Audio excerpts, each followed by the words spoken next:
Hello, this is Jeremy, and it's the first part of the rock modeling workflow. We're going to be using Maya and Mudbox, and we're going to be starting on step 1. Step 1 is to create the base mesh. So let's just start with a cube, and I'll use the scale tool to create the basic shape. I want a kind of flat looking rock. And then you can also start making some smaller details like a taper at the end of the rock, just to add some sort of visual interest. Also add edge loops to make sure that your faces are square or mostly square so that you can reduce deformation when you're sculpting in Mudbox. And just adjust some of your new geometry. So here's the completed base mesh. You just want to make sure that your overall silhouette is interesting so that your rock isn't boring looking. Now that we're finished with our base mesh, we can start step 2, which is sculpting. So this is what the model looks like inside of Mudbox. So let's start by just adding some subdivisions. If you just press Shift D to add a subdivision, it's going to smooth out your whole rock, which we don't want because it's very low poly, it's going to lose a lot of detail. So you can go into Mesh, add new subdivision level options, and then turn off smooth positions. So now if you press Shift D, it will actually be harder.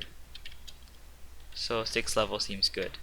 So right now we're only going to do the large details, so I'm going to get a larger brush. And I also like to have a square stamp for harder edges.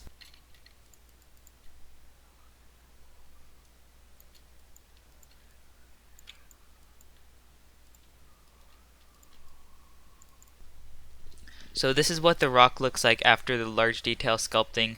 The main point of that was to make sure that you don't have any giant blank spots on your rock that are boring. So the next step is to define some of these details because they're all really big and giant. So get a smaller brush, so something around that size looks good. Just mainly raise and sink edges to create detail.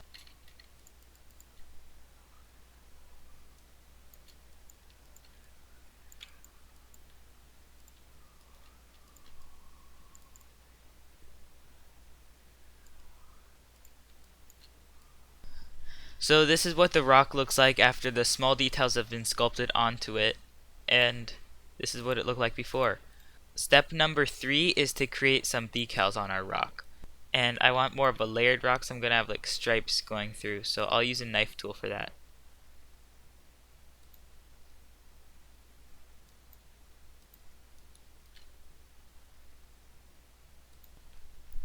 So that's all for the modeling side. Next time we're going to clean it up and create some textures. Thanks for watching.